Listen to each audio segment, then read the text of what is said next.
Bapak dan Ibu-ibu sekalian, terima kasih telah menyempatkan waktu untuk menghadiri webinar kita pada siang ini. Sebelum kita memulai acara, akan kita buka dengan sepatah kata dari Bapak Benny Inanosa selaku founder dari KB Consulting ini. Pak Benny Inanosa, silahkan lanjut dengan pembukaannya. Baik, terima kasih Ibu Moderator yang sudah memberikan kesempatan. Pertama-tama salam sejahtera untuk para peserta webinar dengan topik Sustainable Landscape Management in Indonesia atas kesediaan waktu dan partisipasi dalam webinar ini. Kesempatan ini mewakili manajemen Kitong Bisa Konsultan. Kami mengucapkan terima kasih kepada Kementerian Lingkungan Hidup dan Kehutanan diwakili oleh Wakil Menteri LHK yang terhormat Bapak Dr. Aludahong, kantor Bappenas diwakili tim ahli Sekretariat Nasional SDG yang terhormat Bapak Dr. Rahman Kurniawan, SSI MSI, Dinas Lingkungan Hidup Provinsi Papua Barat diwakili oleh Kepala Dinas Lingkungan Hidup yang terhormat Bapak Latif Suheri, Dinas Kehutanan Provinsi Papua Barat diwakili oleh Kepala Dinas Kehutanan yang terhormat Bapak Insinyur Hendrik Purnaweri, FHMM, University of Kent diwakili oleh Profesor Eric Mejer. Welcome Pak Eric. Yang terhormat manajemen dan seluruh staf Yayasan Tahija. Webinar hari ini diharapkan akan memberikan gambaran tentang pentingnya pengelolaan landscape yang berbasis pada prinsip berkelanjutan dan implementasinya di Indonesia. Adapun latar belakang kenapa kami melakukan webinar kali ini, hal ini sejalan dengan kebijakan pemerintah di mana Provinsi Papua Barat telah ditetapkan sebagai provinsi berkelanjutan yang mengedepankan aspek konservasi dalam kegiatan pembangunannya. Dalam pelaksanaannya sampai saat ini informasi tentang mekanisme pelaksanaan kebijakan provinsi berkelanjutan masih perlu disosialisasi dan perlu mendapat dukungan dari berbagai mitra pembangunan. Di sisi lain, kami melihat dengan pemberlakuan kebijakan provinsi berkelanjutan, maka timbul beberapa isu di antaranya adalah bagaimana pemanfaatan sumber daya alam untuk pembangunan versus kebijakan apa yang diambil dalam melindungi hak dari masyarakat adat untuk menuju pembangunan yang berkelanjutan di Papua Barat ini. Untuk mendukung terwujudnya tujuan tersebut, maka kami melihat bahwa diperlukan kapasitas yang cukup sehingga implementasi kebijakan terkait dengan pembangunan yang berkelanjutan dapat lebih terarah dan mendatangkan manfaat bagi masyarakat banyak, khususnya di Papua dan Papua Barat. Kebijakan yang dibuat pada tingkat nasional maupun daerah perlu didasari pada data dan analisa yang baik untuk mendapatkan rencana pembangunan yang dapat diterima oleh masyarakat perkotaan maupun masyarakat adat di Papua. Di sini kita bisa konsultan sebagai salah satu lembaga profesional di Indonesia yang berkecimpung di bidang sustainable development dan mitra ikut berpartisipasi membantu pemerintah, terutama pemerintah daerah di Indonesia, serta organisasi non-pemerintah lainnya dalam mengembangkan perencanaan kebijakan pembangunan yang diperlukan. Salah satunya adalah melalui pusat studi kebijakan atau yang kita sebut dengan Sustainable Research Center di Papua Barat, di mana pusat studi ini dapat menjadi rujukan untuk setiap kebijakan perencanaan yang dibuat ke depan. Akhirnya kami melihat bahwa kontribusi dan kemitraan dapat membantu terwujudnya visi Papua Barat sebagai provinsi berkelanjutan Nah, demikian dari kami. Selanjutnya waktu saya kembalikan ke moderator. Terima kasih. Ya. Terima kasih kepada Bapak Beni Nanosa untuk pembukaannya. Kemudian sambil menunggu Bapak Dr. Alu Dohong untuk masuk, jadi beliau agak kesusahan untuk mengakses. Mungkin saya akan memperkenalkan sedikit banyak tentang topik pada hari ini.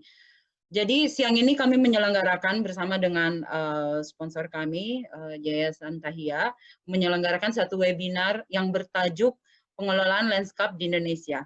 Pengelolaan lanskap berbasis berkelanjutan ini masih menjadi suatu tantangan yang besar di Indonesia, terutama bagaimana kita dapat memenuhi kebutuhan hidup dan pada waktu yang sama juga kita memastikan ketersediaan serta kualitas lingkungan dan keanekaragaman hayati itu tetap terjaga.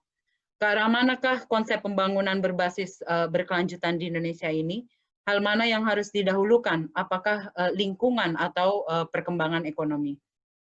Berbagai macam pendekatan telah dilakukan oleh pemerintah dalam bentuk program keberlanjutan di beberapa provinsi, termasuk Provinsi Papua Barat, yang pada bulan Maret tahun 2019 yang lalu telah disahkan suatu peraturan daerah khusus atau Perdasus yang menjadikan Provinsi Papua Barat sebagai provinsi konservasi pertama di Indonesia.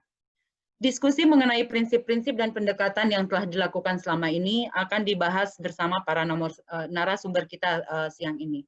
Diskusi ini akan memberikan gambaran bagaimana korelasi program dari pemerintah pusat serta pemerintah daerah dapat berkesinambungan dalam mencapai pembangunan berkelanjutan di Indonesia. Siang ini telah hadir bersama kita Bapak Dr. Alu Dohong selaku Wakil Menteri Kementerian Lingkungan Hidup dan Kehutanan. Terus kemudian ada Bapak Dr. Rahman Kurniawan, SSI MSI, selaku Manajer Pilar Pembangunan Lingkungan Sekretariat Nasional SDG. Nah, beliau mewakili saat ini Ibu Dr. Andani Nasar Junani, MA, yang pada kesempatan ini Ibu Nina berhalangan hadir. Kemudian ada juga Bapak Dr. Andus Abdul Latif Suhairi, MSc MSc, selaku Kepala Dinas Lingkungan Hidup Provinsi Papua Barat. Pak Abdul Latif akan menggantikan Prof. Charlie yang saat ini juga kebetulan ada ditugaskan dari Gubernur di Papua Barat. Kemudian terakhir ada Bapak Profesor Dr. Erik Mejar selaku Profesor Konservasi Sains dari University Kent Inggris. Keempat pembicara ini masing-masing akan kita berikan waktu 15 menit untuk memaparkan pandangan beliau terkait topik diskusi kita. Jika ada pertanyaan dari para partisipan, silahkan chat di kolom question and answer. Kemudian untuk mempersingkat waktu, saya berikan kepada mungkin yang pertama adalah Bapak Rahman Kurniawan, karena Pak Alu masih akan dalam proses untuk mengakses. Saya berikan kesempatan kepada Bapak Rahman Kurniawan, silahkan Pak. Baik, terima kasih. Assalamualaikum warahmatullahi wabarakatuh. Bapak dan Ibu sekalian, salam sejahtera bagi kita semua, salam sehat bagi kita semua.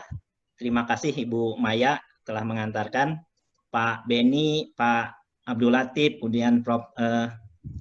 Yang menjadi para narasumber. Mohon izin, saya menyampaikan dulu apa yang harus disampaikan. Pertama-tama tentu saja kami berterima kasih sudah diundang pada acara ini. Tetapi di samping itu kami mohon maaf karena memang dengan adanya kondisi seperti ini, kegiatan bukannya berkurang. Kita seringkali kegiatan sangat padat sekali. Jadi mohon maaf Ibu Nina tidak bisa hadir. Pada saat yang bersamaan ini kita punya beberapa acara webinar. Kadang kita harus melakukannya secara paralel untuk satu waktu dengan banyak kegiatan. Pak Latif mungkin sering ketemu di Sorong dulu kalau urusan SDGs ya Pak ya. Terima kasih Pak. Baik Bapak dan Ibu sekalian, saya mohon izin share screen untuk menyampaikan paparan yang disiapkan untuk Ibu Nina. Tetapi tentu saja setelah mendengar tadi apa yang pengantar dari Pak Beni maupun Ibu Maya, mungkin ada beberapa perspektif teknis yang saya tambahkan dari paparan yang sudah disiapkan sebelumnya. Karena memang Ibu Nina diminta bergabung dengan rapat yang lain itu sangat mendadak, sehingga ada beberapa hal yang belum sempat saya ubah, nanti kami akan tambahkan pada saat paparan.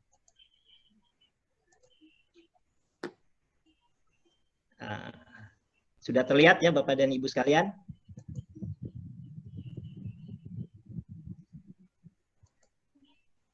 Nah, mohon izin. Jadi memang ini dipersiapkan karena kami punya pemahaman yang tidak sebaik apa yang disampaikan oleh tadi di pengantar.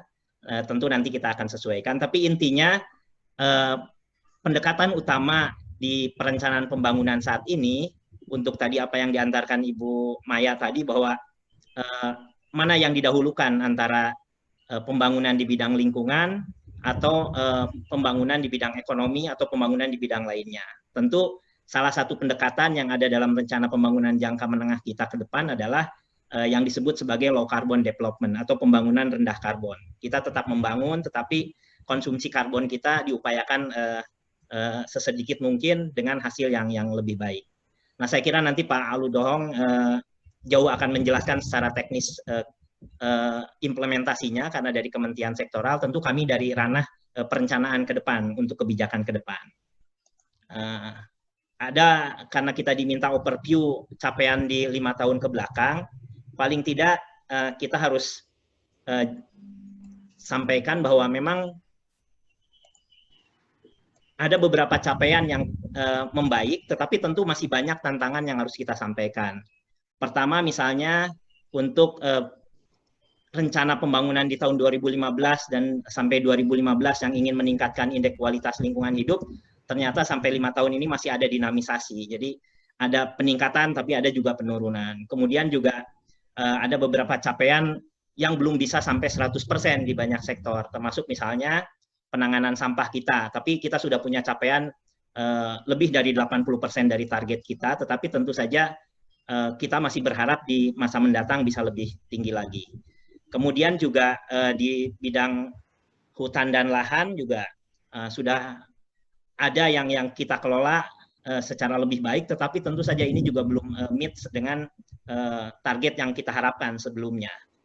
Kemudian kita masih punya kawasan konservasi yang cukup besar, termasuk juga mungkin ini karena teman-teman di Papua Barat untuk yang khusus KKP atau kawasan konservasi perairan di dunia, Indonesia termasuk memiliki capaian cukup baik karena perkembangannya masih melebihi target. Jadi kalau target 2020 itu sekitar 20 juta hektar, kita masih di atas target yang ada. Mudah-mudahan hingga berakhirnya SDGs ke depan tahun 2030 kawasan konservasi laut ini juga makin meningkat sesuai dengan target yang kita harapkan. Tetapi di luar itu juga tentu ada upaya yang cukup baik, misalnya dalam penanggulangan kebakaran hutan yang dari waktu ke waktu luasan kebakaran makin menurun. Termasuk juga kita belum bisa menghilangkan deforestasi, tetapi tentu saja ada upaya untuk mengurangi itu dari waktu ke waktu. Jadi dari 2015 trennya ke 2019 berkurang, mudah-mudahan ke depan ini akan terus berjalan seperti itu. Oleh karena itu, secara umum memang ada hal-hal yang masih bersifat stagnan yang harus kita dorong pencapaiannya ke depan. Itu dari perencanaan dan target yang kita harapkan di 5 tahun sebelumnya. Kemudian dari sisi capaian perubahan iklim, target kita sesuai dengan janji Presiden memang masih on the track, tetapi tentu saja masih perlu upaya sampai 2030 bagaimana target yang ada dalam NDC kita bisa dicapai. Tentu nanti Pak Alu Dohong dari KLHK akan lebih mengeksplor hari ini. Tetapi intinya di berbagai daerah sudah banyak rencana aksi dan kegiatan yang dilakukan, termasuk juga dalam penanggulangan bencana. Saya kira ini capaiannya termasuk yang paling progresif, tetapi tentu saja masih bisa ditingkatkan di masa yang akan datang. Kemudian ketika kita mulai menyusun rencana pembangunan jangka menengah ini, kami terutama yang di daerah-daerah padat penduduk dan sekitarnya di Pulau Jawa, Sumatera misalnya, kita dihadapkan dengan adanya pandemi COVID Ini juga ternyata di satu sisi berdampak negatif dalam banyak hal, tetapi secara sepintas di lingkungan juga ada hal-hal yang kelihatannya positif untuk saat ini. Misalnya pada saat terjadi pembatasan berskala besar, maka orang dibatasi pergerakan, sehingga aktivitas pembakaran gas rumah kaca juga berkurang, termasuk transportasi juga berkurang drastis. Tetapi ini tentu hanya sementara. Kita harus mulai berhati-hati ketika dibuka pembatasannya, bisa saja ini menjadi sesuatu yang perlu kita atasi karena terjadi ledakan pergerakan orang, kemudian pembakaran energi fosil, dan seterusnya. Meskipun pada saat-saat PSBB kita lihat ada kualitas udara yang membaik dibanding ketika terjadi kegiatan secara normal. Tetapi tentu saja kegiatan yang tidak normal saat terjadi pandemi ini juga mengurangi banyak hal di bidang ekonomi terutama. Kira-kira seperti itu. Termasuk juga kita harus waspadai, terutama di daerah-daerah pandemi itu, sampah plastik dan medis maupun non-medis itu meningkat secara drastis. Bahkan mungkin dari banyak informasi yang Bapak Ibu sekalian lihat terutama di YouTube, itu sudah banyak yang bertebaran di laut di negara-negara Eropa, mungkin juga di negara kita. Nah, bagaimana pendekatan di perencanaan pembangunan ke depan? Pembangunan ke depan tentu saja mengharapkan bahwa kegiatan ekonomi ini tetap harus dipertahankan, tetapi dengan mengkonsumsi karbon yang relatif lebih rendah.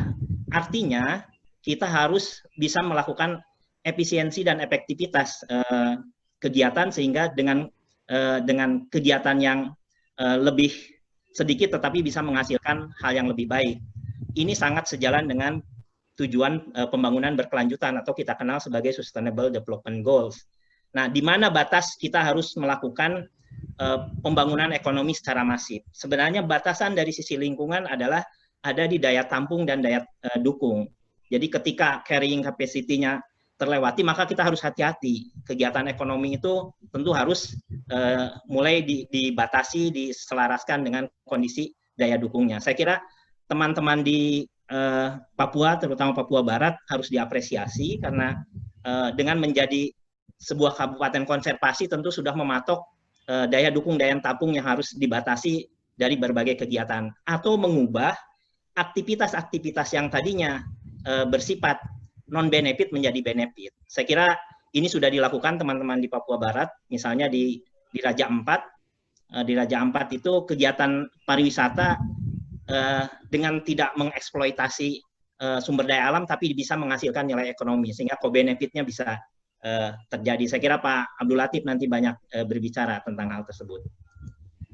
Kemudian tentu saja pada saat pandemi terjadi, RPJMN pada awal tahun sudah ditetapkan. Oleh karena itu harus ada adjustment di rencana pembangunan ke depan. Nah, di tingkat nasional, adjustment itu dilakukan misalnya pada saat penyusunan rencana tahunan. Misalnya untuk RKP 2021, kita berfokus pada pemulihan dulu, sehingga pemulihan dari sisi ekonomi yang paling tidak terlalu mengeksploitasi karbon adalah misalnya pemulihan industri, pariwisata, kemudian juga menjaga penguatan ketahanan pangan.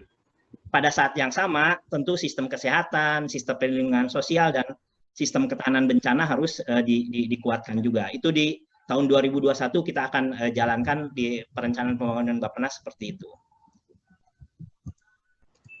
Nah, kemudian bagaimana melakukan recovery? Tentu saja recovery kita lakukan dorongan dari berbagai kebijakan, mulai dari stimulus ekonomi jangka panjang, kemudian juga kita tetap memberikan stimulus pada fiskal ekonomi, tetapi yang berbasis ekonomi hijau atau green ekonomi, yang sejak tahun 2015-2019 di RPJM sudah menjadi concern kita. Termasuk juga tadi yang disinggung di depan, di pengantar, bahwa di 2015-2019 kita sudah mulai mendorong keanekaragaman hayati sebagai salah satu modal dasar pembangunan. Kira-kira seperti itu. Dan saya kira nanti ke depan di teman-teman di Papua Barat harus mengeksplorasi ini menjadi sesuatu yang sangat bermanfaat. Jadi kira-kira seperti itu. Di lain pihak juga kita harus memanfaatkan potensi-potensi di luar pemerintah, sehingga pemanfaatan dana publik, kemudian yang bisa mendukung sektor perekonomian bisa kita galang semua. Termasuk juga mengintegrasikan aksi-aksi perubahan iklim ke dalam sistem keuangan yang bersifat lebih hijau atau lebih ramah lingkungan. Nah, tentu saja ini perlu upaya, yaitu mengubah pola kita yang biasa bisnis as usual menjadi menuju pembangunan yang kita sebut sebagai pembangunan berkelanjutan dengan pendekatan pembangunan rendah karbon. Nah, secara teknis ada beberapa yang bisa didorong, misalnya mempercepat transisi menuju ekonomi rendah karbon termasuk dalam sistem perencanaan. Tentu saja nanti diimplementasinya teman-teman di kementerian lembaga sektoral akan mendukung ini. Satu lagi yang bisa didorong adalah penggunaan energi bersih. Jadi ada co-benefit yang bisa ditingkatkan. Termasuk juga mendorong mobilitas yang bersih dan sehat, artinya pembakaran untuk aktivitas ekonomi semakin lebih baik. Kemudian juga untuk transformasi infrastruktur dan bangunan yang rendah karbon. Kemudian juga kita mendorong teman-teman di industri, mulai industri kecil sampai industri multinasional bisa mendekati proses dan pelaksanaan industrinya dengan pendekatan rendah karbon. Tentu juga harus investasi dalam penanggulangan perubahan iklim di masa mendatang. Nah, kemudian di strategi pemulihan tentu kita masih menjalankan perencanaan pembangunan yang berorientasi lebih baik ke depan atau kita sebut sebagai build back better. Jadi ini pendekatan dari pendekatan kebencanaan, jadi membangun secara lebih baik. Jadi kalau misalnya ada sesuatu yang terjadi, maka kita harapkan membangun secara lebih baik. Dari pendekatan misalnya 5 sektor emisi gas rumah kaca yang kita dorong perbaikannya, kita tambah lagi dengan blue carbon nanti di masa mendatang. Jadi kira-kira seperti itu. Sehingga pembangunan yang produktif dan aman itu bisa diharapkan mendorong pertumbuhan ekonomi, kesejahteraan masyarakat, dan pada sisi yang sama tetap menjaga kelestarian lingkungan. Nah, tentu saja beberapa contoh yang pernah dilakukan, misalnya membalik sesuatu yang kelihatannya tadinya bersifat kerusakan. Misalnya ini seingat saya di Pulau Bangka itu bekas-bekas tambang, kemudian direhabilitasi dengan memberikan insentif. Seingat saya di paparan Bapak Direktur Lingkungan Hidup Bappenas ini sekitar 2 miliar digelontorkan untuk rehabilitasi mangrove dan tambang. Pada saat yang sama ada investasi pendamping dari non-pemerintah yang pada akhirnya bisa memberi tambahan pendapatan puluhan juta bagi masyarakat setempat yang tadinya tempat lahan tambang berubah menjadi kawasan ekowisata, kira-kira seperti itu. Kemudian juga kita mendorong adanya pengubahan pemanfaatan energi fosil menjadi energi baru dan terbarukan. Menurut salah satu kajian ini efisiensinya bisa mendorong juga menurunkan emisi pada saat yang sama co-benefit-nya memberikan nilai ekonomi yang cukup tinggi. Kemudian misalnya untuk teman-teman yang memang kawasannya dalam kawasan yang banyak meliputi hutan dan lahan kritis, tentu reboisasi, kemudian penghutanan kembali lahan-lahan kritis ini sebenarnya memiliki co-benefit juga. Pada satu pihak mengurangi laju deforestasi, kemudian juga mendukung pengurangan emisi gas rumah kaca. Pada saat yang sama kalau itu ditanam pada hutan-hutan produksi bisa mendorong pemberdayaan masyarakat di kawasan konservasi. Kira-kira itu. Nah, kemudian apa yang penting dalam kolaborasi pencapaian tujuan pembangunan berkelanjutan atau Sustainable Development Goals yang sedang kita dorong di tingkat nasional hingga ke tingkat daerah. Yang pertama, tentu saja di tingkat pusat di Bappenas sedang dikembangkan inovasi pembiayaan yang kita sebut sebagai SDGs Financing Hub, yang mudah-mudahan bisa menjadi hub atau pertemuan berbagai pihak untuk bisa mengakses pendekatan pembangunan dengan memanfaatkan pendanaan yang ramah lingkungan. Kemudian juga nomor dua yang sangat penting adalah kolaborasi dengan para pihak, baik di pihak pemerintah maupun non-pemerintah, pemerintah pusat, pemerintah daerah, lembaga swadaya masyarakat, media, kemudian juga berbagai pihak lainnya, termasuk juga akademisi, filantropi, dan pelaku usaha. Nah, ini yang sedang kita dorong untuk kolaborasi. Kita sebut sebagai multi-stakeholder partnership atau kemitraan multi pihak. Karena dalam pendekatan pembangunan berkelanjutan, khususnya SDGs, kita memiliki prinsip no one left behind. Artinya tidak ada yang tertinggal, baik sebagai pelaku pembangunan maupun sebagai pemanfaat pembangunan. Nah, kemudian juga kita bisa dorong sektor-sektor usaha di luar pemerintah, terutama menyelaraskan tujuan bisnisnya dengan tujuan-tujuan sosial dan lingkungan yang mendukung pembangunan kita. Tentu ini perlu upaya, termasuk juga mungkin upaya teman-teman melakukan webinar ini adalah salah satu membuka peluang tersebut. Kemudian juga menyusun kerangka aksi kolektif. Kalau dalam SDGs kita sudah menyusun rencana aksi nasional maupun rencana aksi daerah, sampai hari ini memang belum semua daerah memiliki rencana aksi daerah, tetapi setidaknya lebih dari 25 provinsi sudah memilikinya. Nah, satu lagi yang penting mungkin adalah selalu mempromosikan dan mengkampanyekan pembangunan berkelanjutan itu sendiri.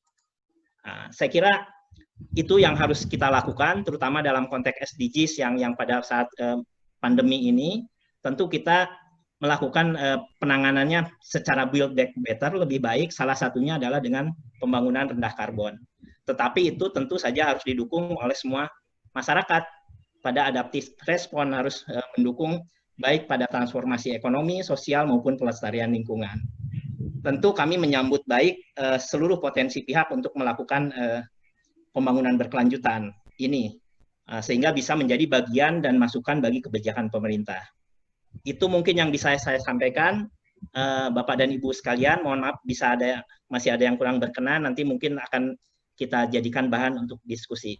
Terima kasih. Billahi taufiq wal hidayah. Assalamualaikum warahmatullahi wabarakatuh.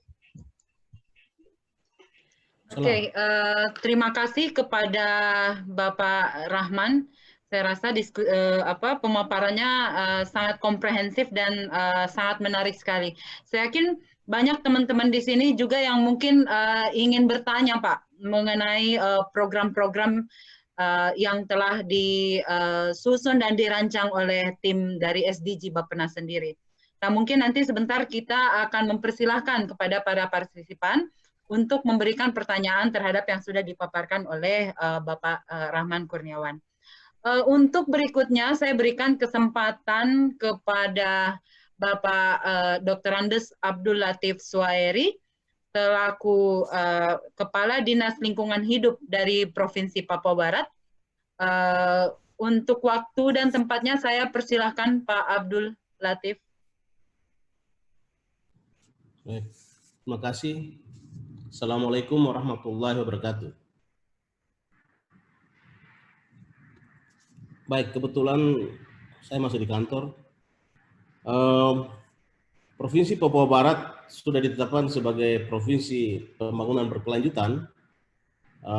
Bahkan peraturan daerah khusus telah diterbitkan untuk secara regulatif memiliki kekuatan hukum untuk bisa menjadi pedoman untuk kita lakukan berbagai kebijakan atau rumuskan berbagai strategi implementasi.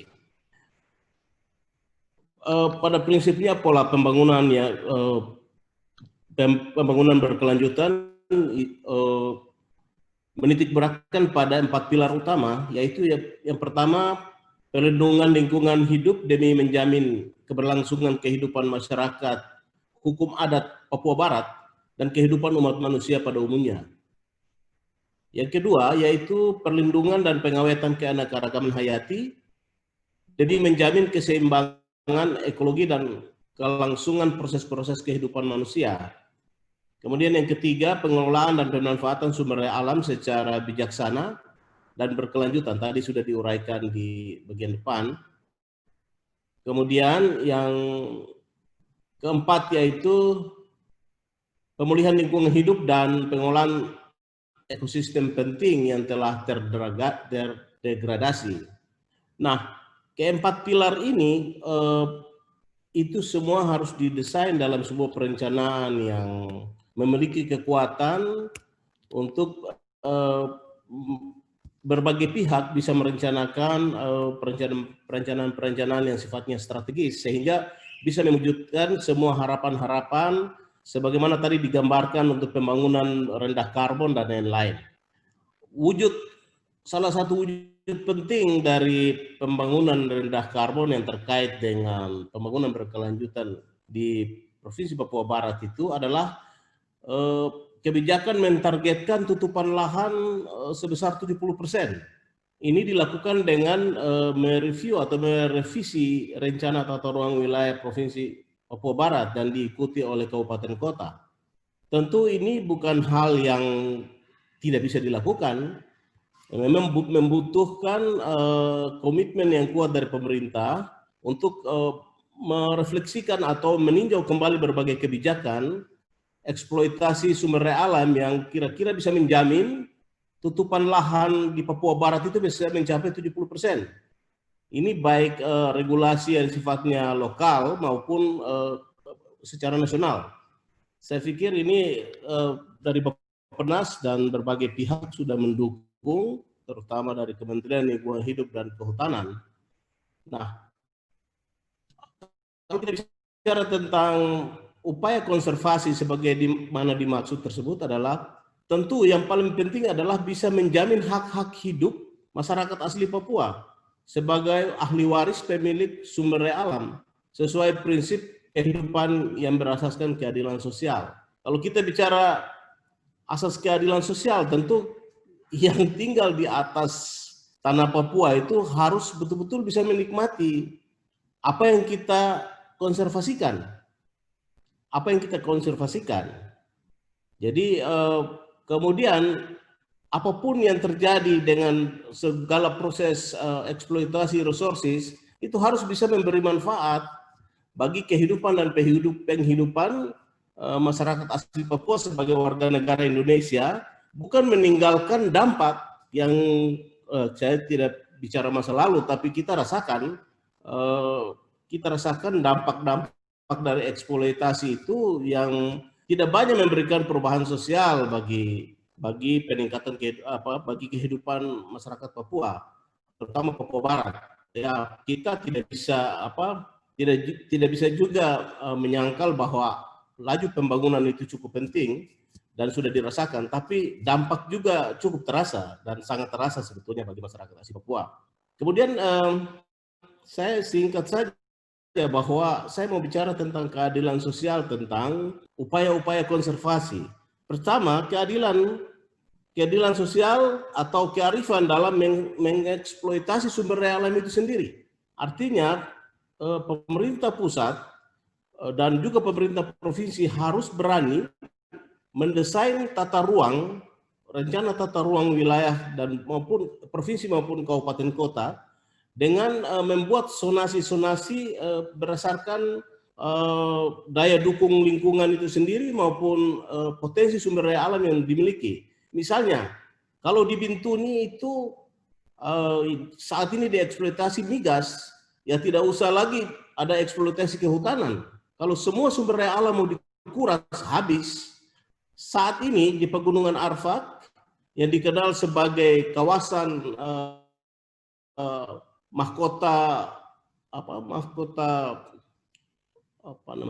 permata Papua, itu terjadi eksploitasi liar tambang emas di situ. Padahal kita sudah punya Freeport. Maksud saya jangan lagi ada izin yang muncul di situ. Saat ini liar akan kami tertibkan dalam 1-2 hari ini akan ditertibkan. Baik itu pemerintah Kabupaten Pegunungan Arfak maupun pemerintah Provinsi Papua Barat maupun pemerintah provinsi Kabupaten Manokwari Selatan. Itu keadilan dalam mengeksploitasi resources.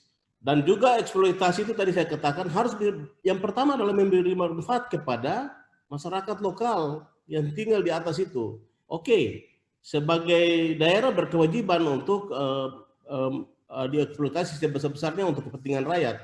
Tapi jangan sampai yang di atas tanah yang dieksploitasi itu tinggal miskin, berkekurangan dan sebagainya. Itu soal besar yang dihadapi oleh masyarakat Papua dan saya kira itu juga dihadapi oleh pemerintah.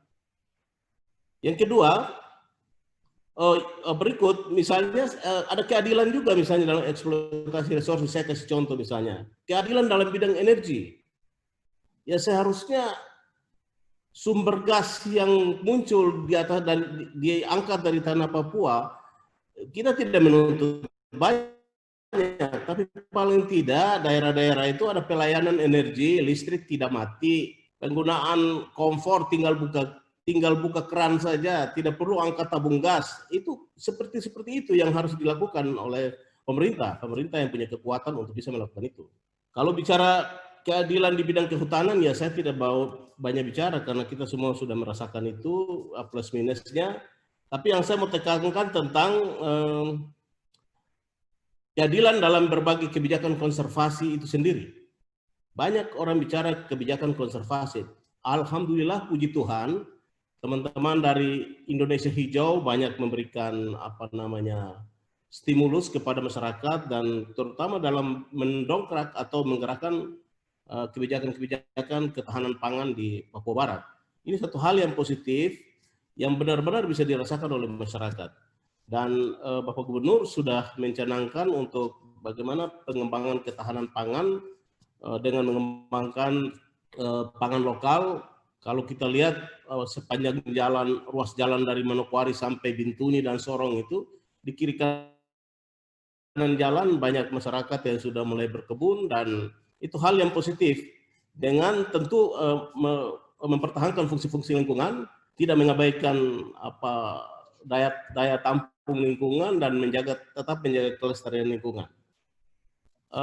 Terakhir, saya mau katakan bahwa semua ini bisa terjadi apabila pemerintah punya kemauan yang kuat. Tadi dari Pak Rahman Kurniawan dari Bappenas sudah bicara tentang ini, teman saya, tentang inovasi pembiayaan. Kita menunggu itu.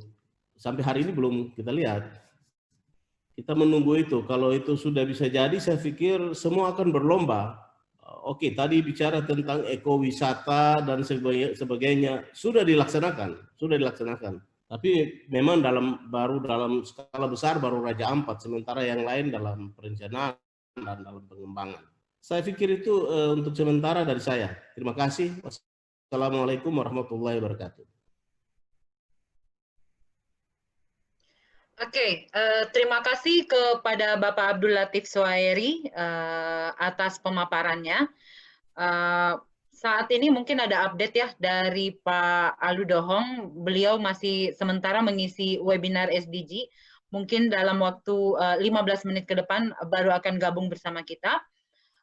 Selanjutnya saya persilahkan kepada Bapak Profesor Dr. Erik Mejar untuk memberikan pengalaman beliau dan pemahaman tentang konservasi masyarakat, bagaimana masyarakat adat ini bisa turut juga berkontribusi untuk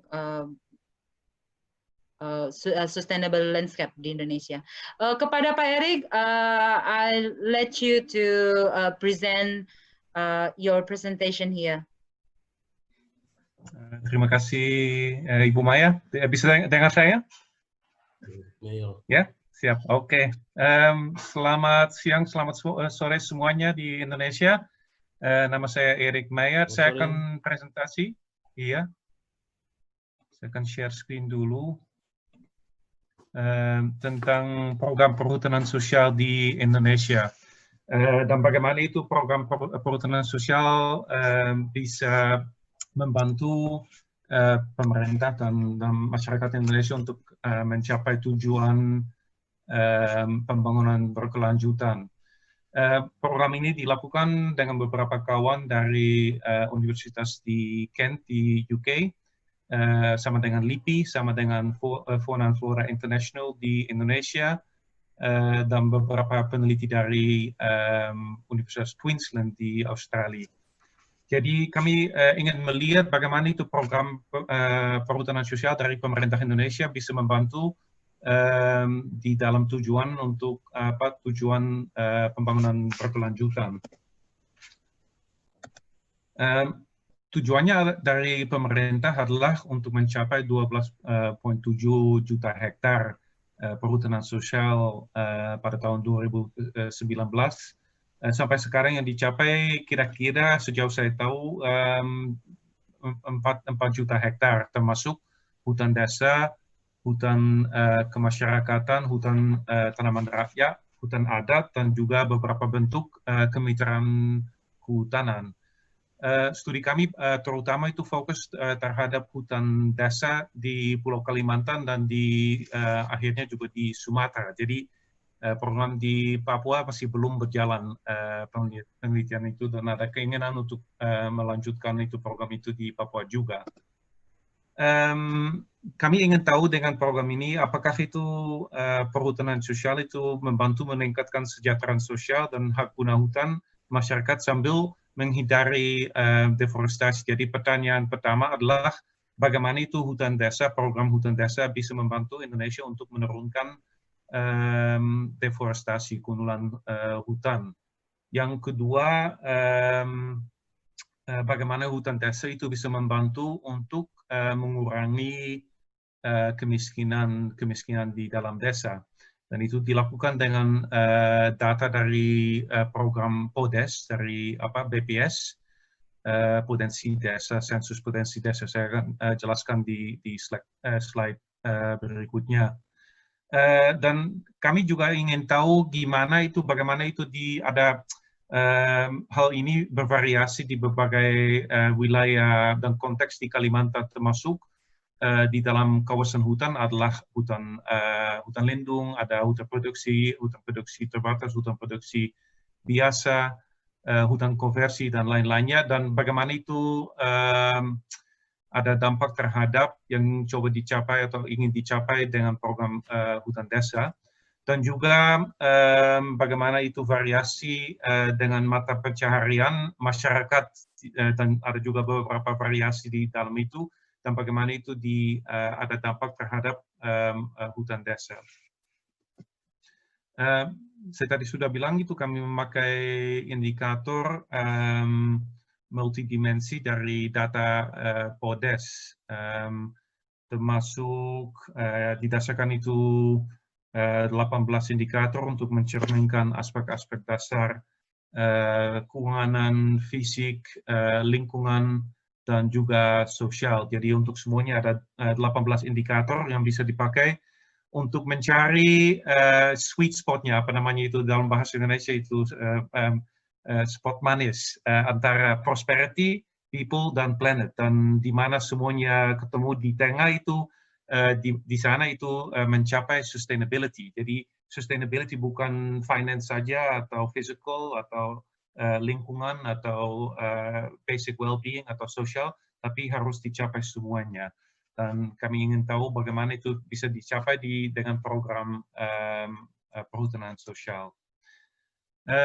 Untuk itu kami memakai metode yang namanya counterfactual. Jadi dengan metode ini mengklarifikasi apa yang akan terjadi jika tidak ada hutan desa. Jadi misalnya ada salah satu kampung dengan hutan desa, dan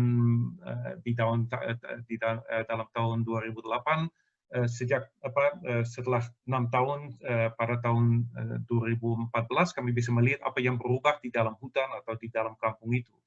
Tapi itu satu kasus saja. Jadi kalau memang ingin tahu tentang dampaknya dari program perhutanan sosial atau hutan desa, harus membandingkan itu dengan control site. Jadi control site harus melihat dari aspek atau faktor socio-political, aksesibilitas, produktivitas pertanian, iklim terkini, dan mata pencarian dasar, mencari kampung yang lain dengan faktor yang sama dengan kampung hutan desa untuk melihat apa yang terjadi kalau program hutan desa tidak berjalan.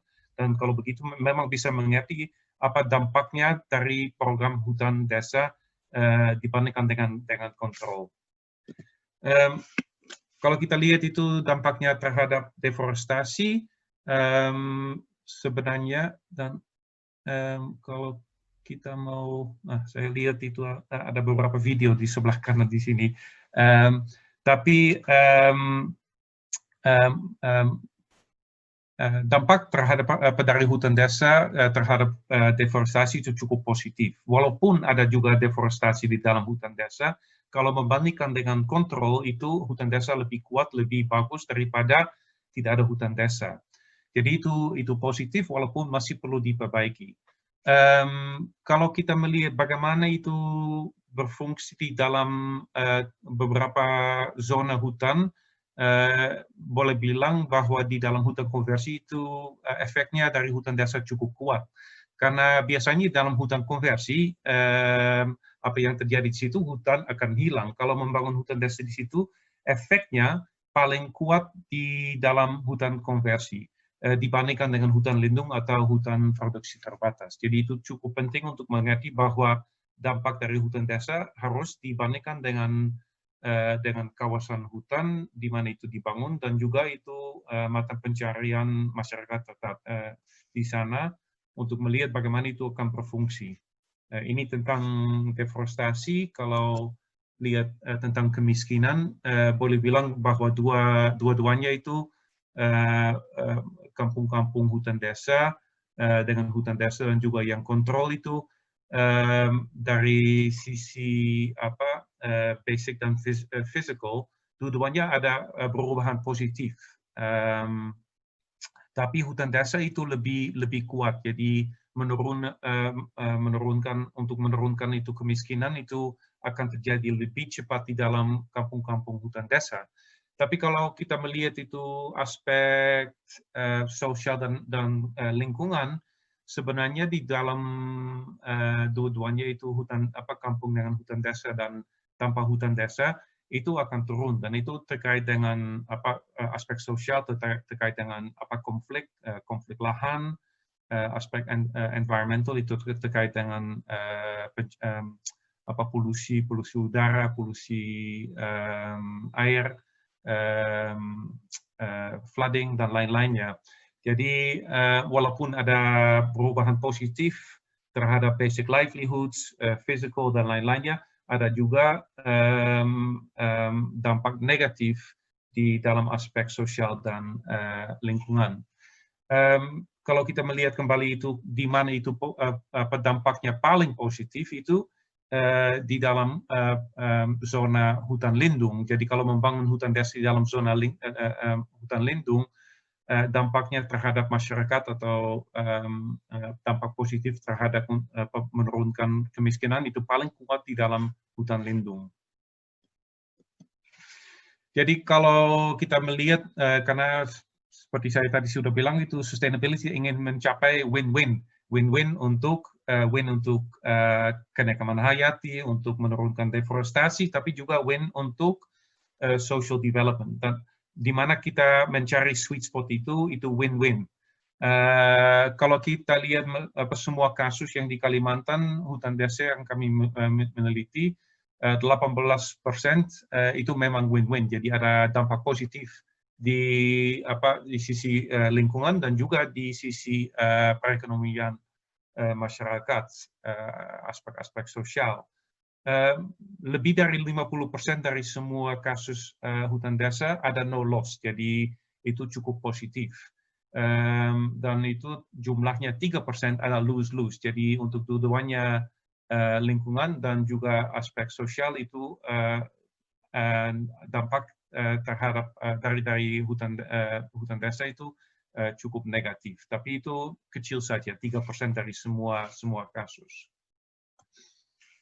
Jadi kalau kita melihat itu implementasi implication untuk kebijakan, harus lihat kembali di mana itu hutan desa akan diimplementasi. Apakah itu di zona hutan lindung, di zona hutan produksi terbatas, atau di zona hutan produksi biasa dan hutan konversi. Mungkin fokus dari kebijakan harus sedikit berbeda, berubah itu. Tantangannya itu berbeda antara yang 3 zona, dan juga benefitnya yang bisa dapat dari hutan desa itu juga berbeda. Jadi kalau di hutan lindung, seperti tadi saya sudah bilang, itu paling kuat untuk aspek sosial, untuk menurunkan kemiskinan dan untuk membantu masyarakat di dalam pembangunan. Aspek terhadap lingkungan itu paling kuat di hutan konversi. Dan itu di permanent convertible hutan konversi itu mungkin seperti sedikit mixed. dan ada konsekuensi untuk bagaimana melakukan kebijakan atau investasi di situ, fokus kemana, apakah itu ke aspek sosial, ke mata pencarian, atau lebih ke memakai keadilan masyarakat, kearifan masyarakat untuk mengelola hutan di dalam hutan desa mereka. Jadi ada beberapa konsekuensi dan mungkin fokusnya dari pemerintah lokal bagaimana akan membantu desa ini tergantung dengan apa mata pencarian masyarakat dan juga zona kehutanan, zona hutan. Kalau kita lihat ini semua program perhutanan sosial di Indonesia, di Papua itu masih tidak terlalu banyak, jadi masih ada banyak bisa dicapai di situ dalam aspek perhutanan sosial. Tapi ada juga banyak yang kami belum tahu, jadi ada perlu untuk penelitian lebih dalam untuk melihat apakah semua yang kita melihat di Papua dan Sumatera juga sama di Papua, apakah mungkin itu jauh beda, dan selain itu belum diteliti, itu kita nggak bisa tahu bagaimana itu Papua dibandingkan dengan Sumatera. Dan yang saya sendiri itu ingin tahu juga, karena itu cukup penting di dalam pembangunan berkelanjutan, apa dampaknya dari hutan desa terhadap keanekaragaman hayati. Jadi sampai sekarang yang kami meneliti itu dampaknya terhadap kebakaran hutan dan pengundulan hutan, deforestasi. Tapi bisa juga itu hutannya masih ada, tapi satwa liar sudah habis karena diburu atau dimakan atau ditangkap. Jadi sampai sekarang belum ada data yang cukup jelas tentang dampak hutan desa terhadap atau perhutanan sosial terhadap keanekaragaman hayati. Jadi dengan itu next step-nya kami ingin melanjutkan program studi ini dengan kawan-kawan di Indonesia, mungkin lebih fokus juga ke Papua, karena Papua hutannya masih cukup luas dan tantangan sosial juga cukup tinggi di situ. Dan saya mau lihat bagaimana itu bisa dilanjutkan di Indonesia Timur program ini. Dengan demikian itu dari saya. Terima kasih banyak, Bu Maya.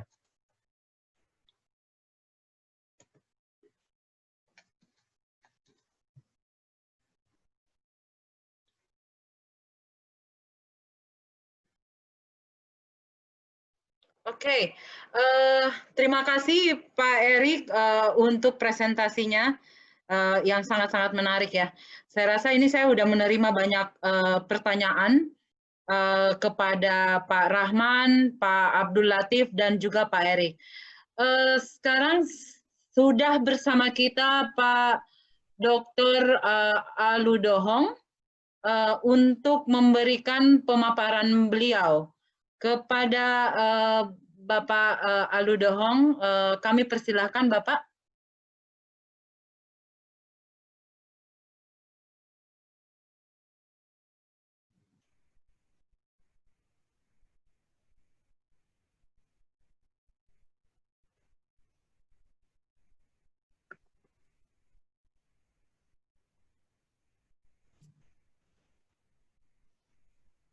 Oke. Halo. Oke. Mungkin beliau, sorry. Selamat datang kepada Bapak Aludohong. Pak Alu. Oke, mungkin Pak Alu masih belum mendengarkan. Sambil menunggu Pak Alu bisa connect, mungkin kita akan mencoba satu pertanyaan untuk, oke, sorry. Oh, Pak Alunya masih mute, maaf. Pak Alunya masih di mute. Oke.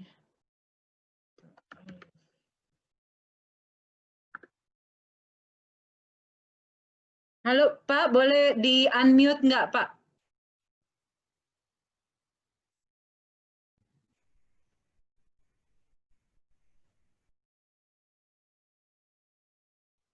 Pak Alu, boleh dites Pak? Ya, sudah. Oke. Selamat datang Bapak. Terima kasih. Tadi saya Iya. di mute oleh panitia, jadi saya nggak bisa masuk. Ya, kami mohon maaf di tengah-tengah sela-sela kesibukan Bapak, Bapak masih sempat untuk berbagi ilmu dan wawasan bersama kami. Untuk mempersingkat waktu, saya persilahkan kepada Pak Alu. Silahkan Pak. Nah, tolong juga saya diberi akses untuk share screen ya. Ini nggak bisa juga. Oke.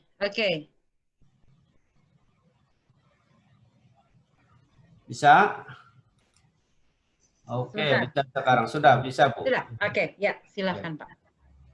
Bisa dilihat ya? Bisa masuk nggak? Ya.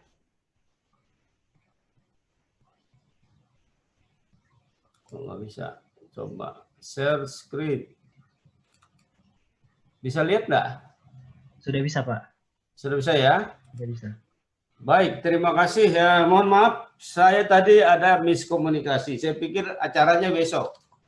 Jadi saya tadi ada rapat barusan yang saya pimpin, jadi saya nggak bisa gabung lebih awal. Terima kasih atas kesempatan ini. Saya hanya sebentar mungkin, jadi judul pengelolaan, judul presentasi yang mau saya sampaikan adalah pengelolaan landscape berkelanjutan di Indonesia. Bagaimana cara kita mensinergikan antara pembangunan ekonomi dan lingkungan, ya. Bapak Ibu semuanya yang saya hormatin, kita punya agenda pembangunan lingkungan hidup pada periode 2020 sampai 2024, jadi periode kedua dari Bapak Presiden Joko Widodo dan Kiai Maruf Amin, bagaimana ditetapkan di dalam rencana pembangunan jangka panjang nasional kita, yaitu RPJM 2005 sampai 2025. Nah, arah kebijakannya terkait pembangunan lingkungan hidup yang pada periode tahun 2020-2024 ini dinyatakan bahwa kita harus mengurangi beban lingkungan. Kemudian melakukan aktualisasi potensi sumber daya hutan untuk mendukung sumbangan sektor kehutanan dalam pembentukan produk domestik bruto kita. Oleh sebab itu, maka pembangunan ekonomi kita tidak selayaknya dikontroversikan dengan pembangunan lingkungan. Karena orang selalu mendikotomikannya bahwa membangun ekonomi kita lupakan lingkungan, gitu ya. Atau kalau kita lingkungan seolah mengorbankan ekonomi. Itu tidak seperti itu. Kedua-duanya bisa berjalan secara simultan, termasuk di sektor kehutanan ini. Pertumbuhan ekonomi juga perlu didukung oleh lingkungan hidup yang sehat, termasuk fungsi hutan dan ekosistemnya harus terjaga dengan lestari. Kenapa saya katakan demikian? Karena membangun hanya fokus kepada pembangunan ekonomi tanpa memperhatikan aspek lingkungan, termasuk hutan, maka kadang-kadang pembangunan itu menimbulkan eksternalitas namanya. Eksternalitas itu jarang kita perhitungkan di dalam, jarang kita internalisasikan di dalam menghitung biaya pembangunan. Akibatnya apa? Kalau terjadi masalah seperti banjir, longsor, dan seterusnya, kebakaran, dan seterusnya, nah itu menjadi beban baru yang nanti menggerogoti pertumbuhan ekonomi itu sendiri. Nah ini yang harus kita perhatikan. Kemudian kalau kita bicara tentang landscape atau bentang alam, artinya di dalam konsep landscape itu ada ruang atau spasial, kemudian dalam ukuran variasi dari yang kecil hingga besar, yang berisi berbagai macam penggunaan, ya. Jadi kalau di dalam tata ruang dalam fungsi hutan itu ada istilahnya hutan produksi, ada hutan konservasi, ada areal penggunaan lain dan seterusnya. Nah, itu dalam satu kesatuan landscape, bukan sesuatu yang fragmented yang dipisah-pisah gitu. Jadi seyogianya membangun itu melihat itu gitu dalam satu kesatuan landscape itu. Nah, kalau kita bicara dengan istilah atau terminologi landscape berkelanjutan, seharusnya tadi ada sinergi, ya, pembangunan yang sifatnya berkelanjutan, yang kalau konsepnya John L. Hinton disebut dengan triple bottom line, yaitu keseimbangan ekonomi, sosial, dan lingkungan hidup itu dalam satu kesatuan yang saling mendukung, gitu ya. Nah, sebuah landscape yang berkelanjutan harus mampu mendukung proses pembangunan yang terjadi berdasarkan 3 dimensi tadi. Jadi sosial, ekonomi, dan lingkungan itu. Ya. Pembangunan ekonomi dan kelestarian ekologi. Nah, pertumbuhan kadang-kadang kan selalu menjadi ukuran dari pembangunan ekonomi. Dan untuk mengejar pembangunan ekonomi itu, maka salah satu backbone-nya atau pendukungnya adalah sumber daya alam. Nah, pembangunan yang sifatnya berkelanjutan harusnya tadi membangun dengan efisiensi, ya, dengan menggunakan sumber daya alam secara efektif, efisien, dan ekonomis. Jadi jangan karena kita melihat hutan kita banyak, sumber daya alam kita berlebihan, kita membangunnya, menggunakan eksploitasinya tanpa dengan menggunakan prinsip-prinsip yang berkelanjutan dan bijaksana. Nah, sumber daya alam yang kita miliki jangan kita pandang hanya semata sebagai tools ekonomi, ya, tool untuk pertumbuhan ekonomi.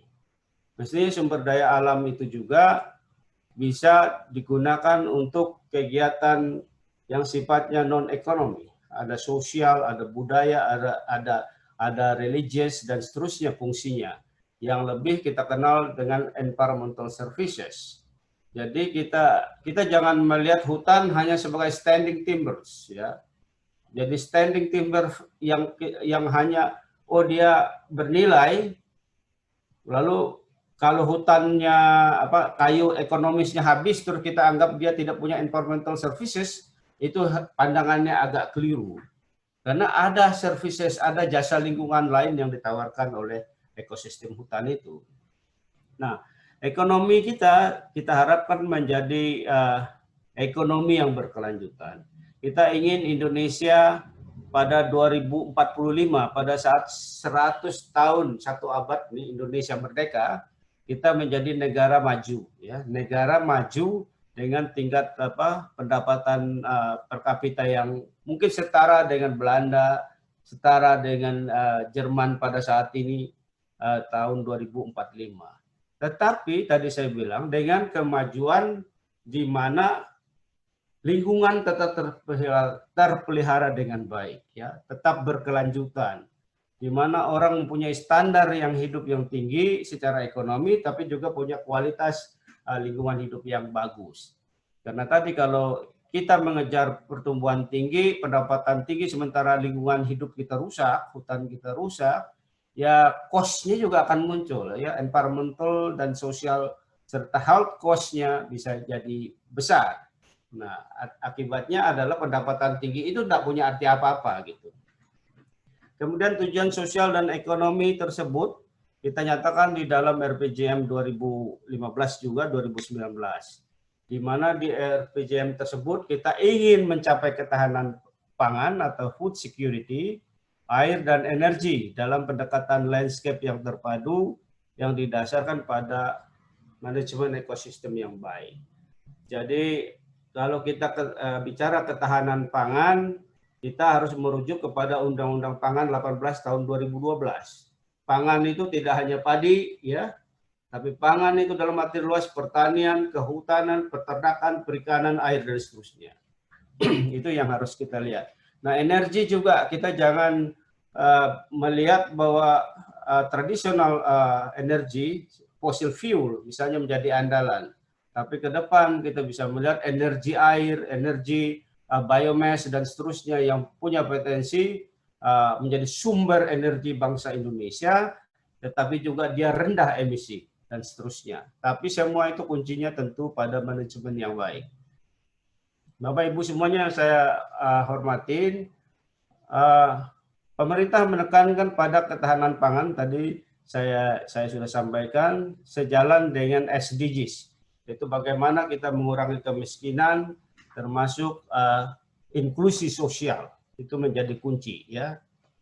Indonesia juga mengakui adanya keharusan untuk mengurangi dan mengadaptasi diri dengan kondisi perubahan iklim. Sebagaimana Bapak Ibu ketahui, kita pemerintah Indonesia sudah berkomitmen untuk mengurangi emisi dengan usaha sendiri sebesar 29% pada tahun 2030, dan kalau ada dukungan internasional maka target emisi kita menjadi 41% pengurangannya, dan itu sudah kita nyatakan di dalam nationally determined contribution kita.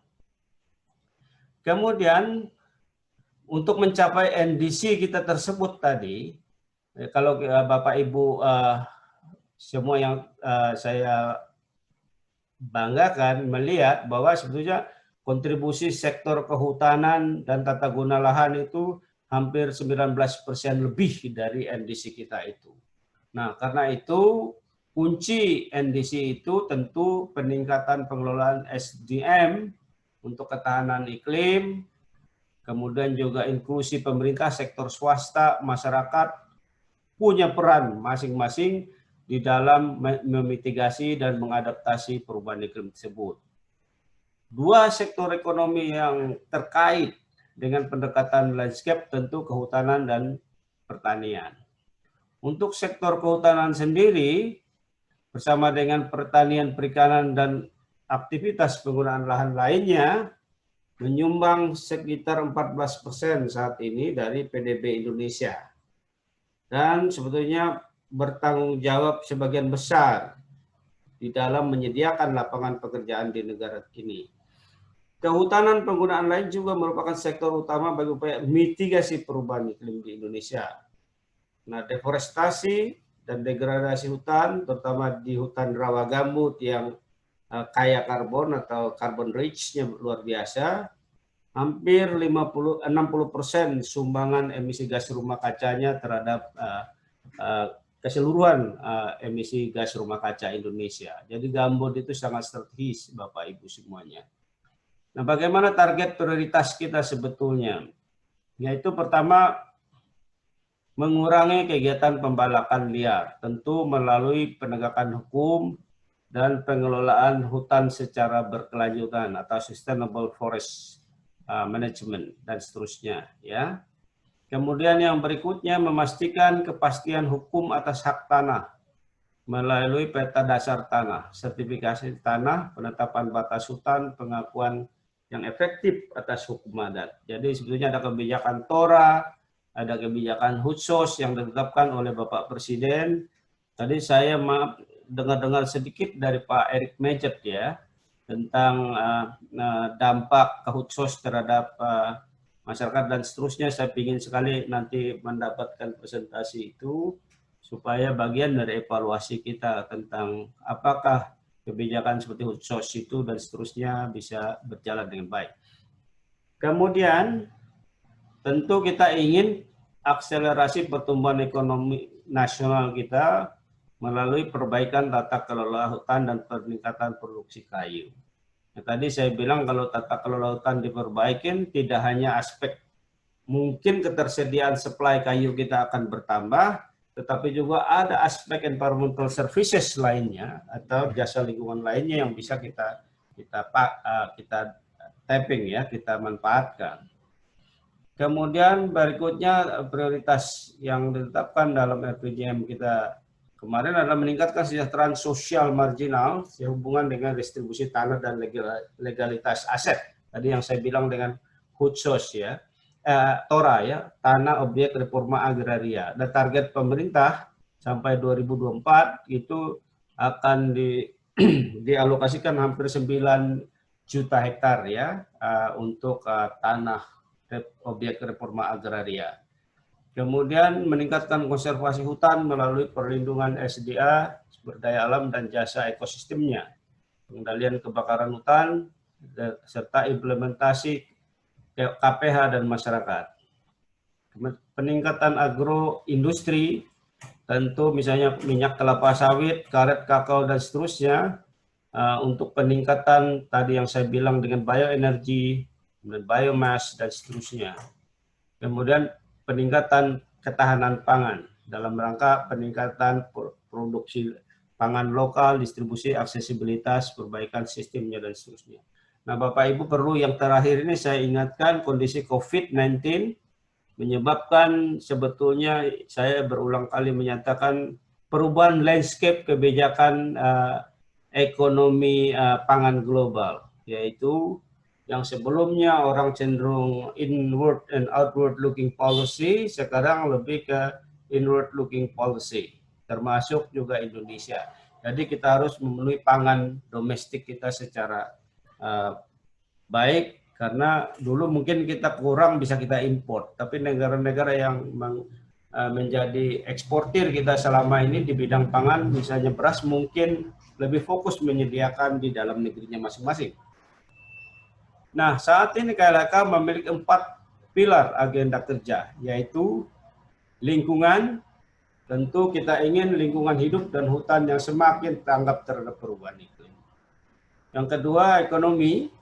Kita ingin optimalisasi pemanfaatan sumber daya hutan dan lingkungan kita sesuai dengan daya dukung dan daya tampung lingkungan. Sosial, tentu fungsi dan distribusi manfaat hutan yang berkeadilan dan berkelanjutan. Tadi lewat kebijakan misalnya Hutsos, ya.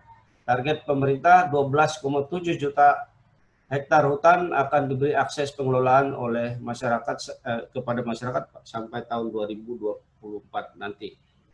Kemudian yang terakhir, tata kelola dan inovasi pembangunan yang semakin maju dan berdaya saing. Ini bagian yang ketiga tentang pengelolaan landscape tadi. Pertama, pengelolaan yang berbasis landscape mempunyai 5 komponen utama atau elemen.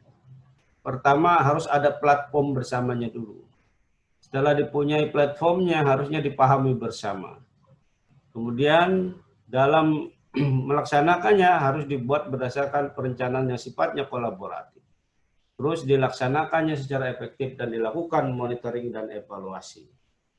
Nah, hutan dan landscape sekitarnya harusnya kita pandang sebagai satu kesatuan yang tidak dapat kita pisahkan. Tadi saya bilang, ya harusnya kita melihat sebagai satu kesatuan landscape yang utuh, bukan yang terpisah-pisah, bukan yang fragmented. Sehingga isu dan permasalahan hutan memiliki keterkaitan dengan aspek tidak hanya hutan, tapi sosial, masyarakat, publik, dan seterusnya yang ada di dalamnya. Nah, tutupan lahan di tingkat landscape dibagi ke dalam berbagai kemanfaatan yang tadi sudah saya sebutkan sebelumnya. Bisa pemanfaatan untuk kehutanan, pertanian, dan seterusnya, ya, sesuai dengan karakteristik landscape masing-masing. Pentingnya keterpaduan tutupan lahan di tingkat landscape agar jangan sampai hutan kemudian hilang akibat tekanan perubahan fungsi lainnya yang mengakibatkan deforestasi dan degradasi hutan. Jadi Bapak Ibu semuanya yang saya hormatin, paling penting itu sebetulnya bagaimana keseimbangan itu terjadi, balance, ya. Jadi kalau kita terlalu fokus kepada satu komoditas monokultur misalnya, sementara yang lain kita negasikan, maka akibatnya tadi akan implikasinya bisa sangat kompleks, ya. Ketergantungan kita kepada single commodity bisa sangat rentan terhadap kalau terjadi gejolak atau gangguan, distorsi terhadap komoditas tersebut. Karena itu prinsipnya yang multiculture itu mesti lebih baik dengan monoculture. Tapi di dalamnya harus ada keseimbangan, ya. Nah, salah satu yang ditekan di dalam setiap pelaksanaan kebijakan program atau KRP, ya, kebijakan rencana dan program, kita mendorong yang namanya kajian lingkungan hidup strategis atau strategic environmental assessment. Nah, Indonesia ingin merancang pengelolaan landscape berkelanjutan ini melalui instrumen kebijakan yang disebut kajian lingkungan hidup strategis atau strategic environmental assessment tadi. Dan ini saya pikir ada banyak dasar hukum yang sudah kita letakkan untuk pelaksanaan KLHS itu, terutama Undang-Undang 32 2009, PP 46 2016, dan Peraturan Menteri Lingkungan Hidup 9 2011, kemudian Peraturan Permendagri nomor 67 2012. Ini semua landasan hukum bagaimana pelaksanaan KLHS itu dilakukan. Ya.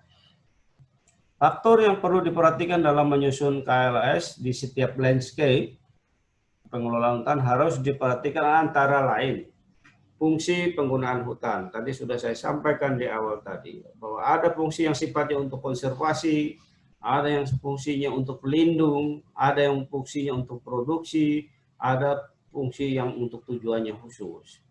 Kemudian perlu diarahkan industri kehutanan kita dalam arti luas, termasuk tadi industri jasa lingkungan sekarang, misalnya ekowisata dan seterusnya, karbon dan seterusnya. Kemudian arah pembangunan daerah khususnya provinsi dan kabupaten kota harusnya juga selaras ya dengan kajian lingkungan hidup strategis yang dibuat untuk wilayah tersebut.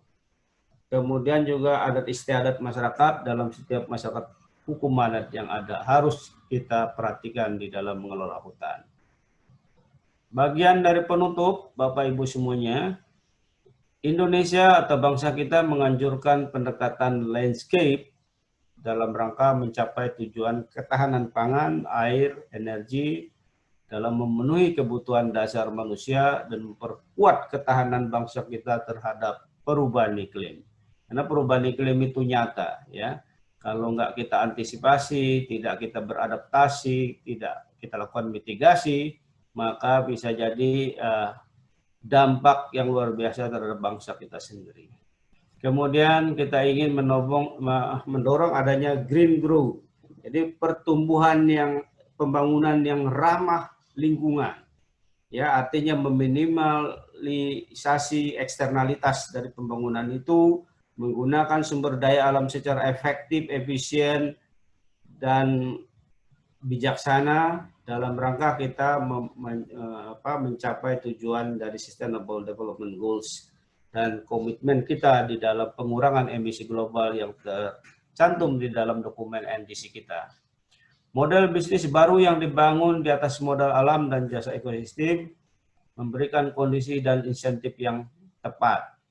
Banyak inisiatif yang sudah berjalan di Indonesia sudah mulai menunjukkan capaian yang sifatnya positif, termasuk bagaimana mengelola sumber daya alam ini melalui sistem KPH atau Forest Management Unit dan pengelolaan bersama dengan masyarakat atau Collaborative Management Approach. Kemudian berikutnya, konsesi restorasi ekosistem salah satu model bisnis yang dapat menarik investasi swasta dan dapat ditingkatkan ke seluruh landscape. Nah, model bisnis kehutanan dan pertanian tradisional kita juga mendapat manfaat dari nilai jasa ekosistem. Kemudian investasi dalam landscape berkelanjutan akan menghasilkan manfaat jangka panjang. Tadi yang saya lebih pada sebutnya long term benefits dalam hal environmental services. Jadi seperti ketersediaan air bersih, pasokan bahan pangan, ketahanan terhadap perubahan iklim. Landscape berkelanjutan akan memainkan peran penting di dalam membangun masa depan yang lebih bersih, lebih sehat, berdasarkan pertumbuhan yang berpusat kepada manusia atau human-centered development. Ya. Demikian Bapak Ibu semuanya, presentasi singkat dari saya. Lebih kurangnya saya mohon maaf. Saya ini dengan wassalamualaikum warahmatullahi wabarakatuh. Salam dan selamat sore untuk kita semuanya. Ya. Terima kasih kepada Bapak Aludohong, suatu presentasi yang sangat menarik sekali. Saya sudah menerima banyak sekali pertanyaan kepada para presenter. Mungkin kita langsung bahas aja ya Pak ya. Pertanyaan satu-satu ditujukan. Yang pertama, mungkin kepada Bapak Rahman Kurniawan. Ada pertanyaan nih Pak dari Pak Ricky Agustian. terkait dengan daya dukung dan daya tampung. Siapakah yang mempunyai wewenang dalam menyusunnya? Ini yang dimaksud adalah daya dukung dan daya tampung lingkungan. Dalam beberapa peraturan banyak ditulis terkait hal tersebut, namun di lapangan kondisinya untuk mencari data daya dukung dan daya tampung yang valid sangat susah ditemukan. Kemudian yang kedua dari Bapak Riki adalah mengenai program pendanaan lingkungan yang dilakukan oleh Bappenas, apakah penentuannya dilakukan dengan menggunakan metode valuasi lingkungan? Mungkin bisa dijawab dengan singkat, Pak Rahman. Dipersilahkan, Pak. Baik, terima kasih. Mohon izin. Nanti mungkin para narasumber yang lain bisa menambahkan, terutama Pak Alu lah, yang memang untuk KLHS adalah teman-teman KLHK yang mengembangkannya. Jadi intinya kajian lingkungan hidup strategis itu dikembangkan oleh teman-teman KLHK ketika pendekatan berbasis proyek AMDAL juga masih kurang efektif di banyak tempat, sehingga dibuatlah strategic assessment yang lebih luas, namanya kajian lingkungan hidup strategis. Nah, untuk KLHS ini sebenarnya adalah batas dari sebuah kegiatan melampaui daya dukung lokasi kegiatan tersebut atau daya tampung lokasi kegiatan tersebut. Nah, siapa yang harus menyediakan? Nah, sekarang tentu saja untuk memperluas KLHS tidak lagi hanya pada teman-teman yang berkegiatan diperkirakan berdampak pada lingkungan. Bahkan teman-teman di pemerintah daerah sekalipun, sekarang kita teman-teman KLHK bekerja sama dengan Kemendagri mengembangkan yang disebut KLHS RPJMD. Bahkan untuk merencanakan rencana pembangunan di daerah sekalipun, teman-teman pemerintah juga berkewajiban untuk menyusun KLHS, sehingga RPJMD-nya diperkirakan sesuai dengan daya dukung dan daya tampung di daerahnya. Jadi kewajibannya tentu saja semua orang yang melakukan kegiatan diperkirakan akan berdampak pada lingkungan harus menyusun itu. Dan tidak hanya pada pelaku usaha saja. Sekarang bahkan teman-teman di Pemda, bahkan di tingkat pusat sekalipun harus menyusun kajian lingkungan hidup strategis untuk melakukan kegiatan pembangunan itu secara cepat ya. Kemudian bagaimana pendekatan untuk pendanaan lingkungan.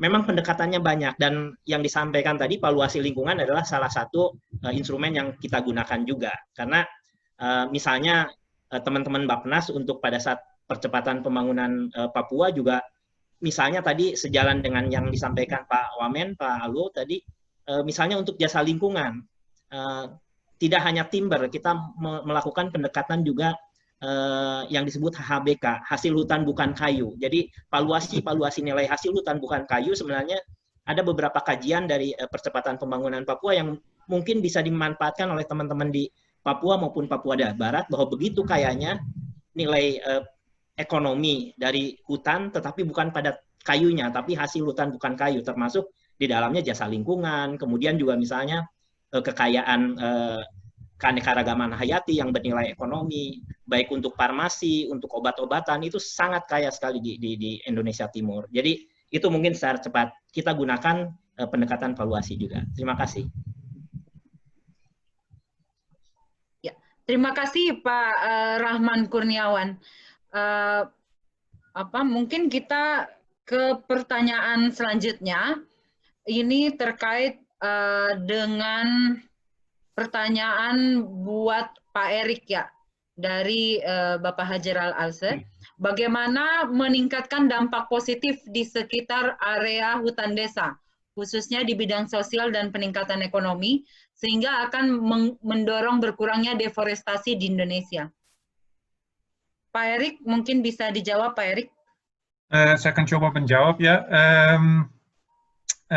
Itu sudah jelas bahwa itu penting di mana hutan desa dibangun, apakah di dalam zona hutan lindung atau di zona hutan produksi atau di kawasan konservasi atau hutan konversi. Saya sudah jelaskan bahwa itu penting untuk pikiran ke masa depan, apa mau mencapai dengan hutan desa. Ada kekuatan terkait dengan zona, dengan aspek sosial dan lingkungan. Jadi misalnya kita sudah tahu bahwa dampaknya terhadap sosial paling kuat di dalam hutan lindung, kalau memang ada aplikasi untuk hutan desa di hutan konversi, antisipasinya adalah untuk dampak positif terhadap sosial itu nggak terlalu tinggi. Jadi kalau mau investasi di situ terhadap hutan desa harus menjelaskan atau harus mendorong atau membantu masyarakat di situ supaya dampak positif terhadap sosial itu memang akan dicapai. Jadi kita mungkin di dalam pikiran harus realisasi bahwa bukan semua hutan desa akan jadi sama. Itu tergantung kuat dengan situasi di mana itu akan dibangun dengan mata pencaharian masyarakat. Kalau ada kekuatan di situ atau kelemahan di situ, fokus dari LSM atau pemerintah yang membantu masyarakat untuk membangun hutan desa harus mungkin lebih ke arah sana atau ke arah sana. Itu slide yang terakhir tadi mungkin nanti bisa di-share. Itu dijelaskan lebih luas apa pemerintah atau LSM bisa melakukan untuk membantu masyarakat supaya dampak positif terhadap lingkungan dan sosial akan dicapai dua-duanya. Itu aja. Oke. Ya, terima kasih Pak Erik. Semoga bagi Bapak Hajral Alsa ini udah cukup jelas ya jawaban dari Pak Erik. Kemudian kita lanjutkan pertanyaan untuk Bapak Abdul Latif Sohairi. Ini terkait dengan bagaimana menentukan pembagian wilayah 70% untuk wilayah konservasi dan 30% untuk area yang dikembangkan, Pak. Bagaimana penentuannya? Terus kemudian bagaimana area tersebut itu tidak tumpang tindih dengan wilayah adat serta wilayah yang akan dieksplorasi dan eksploitasi untuk kesejahteraan masyarakat. Mungkin Pak Abdul Latif bisa membantu menjawab pertanyaan ini, Pak. Baik, terima kasih. Saat ini data tutupan lahan kita sekitar 62%. Sekitar 52%, berarti masih ada sisa untuk bisa mencapai 70%. Tentu berbagai pihak, terutama di sektor kehutanan misalnya, ini kan kita bicara tentang tutupan lahan ya, terestrial. Tentu di sektor kehutanan misalnya dengan mengakhiri izin-izin dari HPH yang sudah tidak beroperasi itu bisa dikembalikan. Itu sudah merupakan rumusan-rumusan dari Papua Barat itu sendiri sudah kita diskusikan. Tentu dari Dinas Kehutanan sudah berkonsultasi dengan pemerintah pusat untuk mengembalikan itu sebagian. Jadi sampai target dengan 2030 memang sudah harus mencapai 70%. Demikian juga dengan lahan-lahan pertanian, terutama misalnya yang berkaitan dengan perkebunan, itu bisa masuk menjadi kawasan hutan. Karena contoh kasus perkebunan pala di Fakfak itu memiliki sebuah ketertutupan dan kerapatan yang cukup yang bisa dinilai sebagai sebuah tutupan lahan, dan itu berbagai rekayasa atau formula-formula tertentu untuk bisa mencapai 70% itu. Tentu kita bergerak terus dengan berbagai pendekatan-pendekatan di mana di sini Dinas Lingkungan Hidup dan Dinas Kehutanan selalu berdiskusi untuk bagaimana kita bisa mencapai target 70% itu. Tentu tidak terlepas dari konsultasi dan kebijakan dari pemerintah pusat. Di sisi lain, sebetulnya sumbangan karbon dari laut juga cukup tinggi. Jadi untuk bicara tentang pembangunan rendah karbon bukan sumbangan karbon cukup tinggi, tapi di laut ini juga ancaman kerusakan cukup tinggi. Tapi akhir-akhir ini alhamdulillah ada pengendalian di laut cukup efektif. Tapi memang bicara soal tutupan lahan tadi saya kembali bahwa memang tadi sebagaimana telah saya sampaikan untuk beberapa pendekatan untuk bisa kita mencapai 70% tadi yang sudah saya sebutkan tadi. Tentu dengan izin HPH yang paling besar sebetulnya dibanding dengan hutan rakyat dan sebagainya. Dan sama sekali tidak akan bersentuhan dengan hutan masyarakat.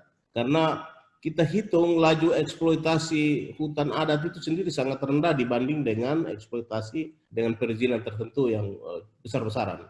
Jadi kami tidak terlalu mengkhawatirkan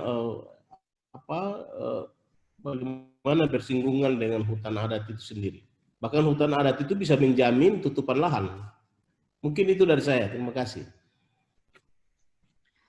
Oke, terima kasih kepada Bapak Abdul Latif. Di sini juga kita kebetulan ada Bapak Hendrik Rumairi selaku Kepala Dinas Kehutanan dari Provinsi Papua Barat. Mungkin Bapak Hendrik mau menambahkan sedikit, Pak, terkait dengan pertanyaan yang tadi. Silakan Bapak Hendrik. Baik, selamat sore Ibu. Sore Pak. Ya, selamat sore Bapak Wamen dan teman-teman semua. Saya menyambung apa yang disampaikan oleh Kepala Dinas Lingkungan Hidup dan Pertanahan. Update kita di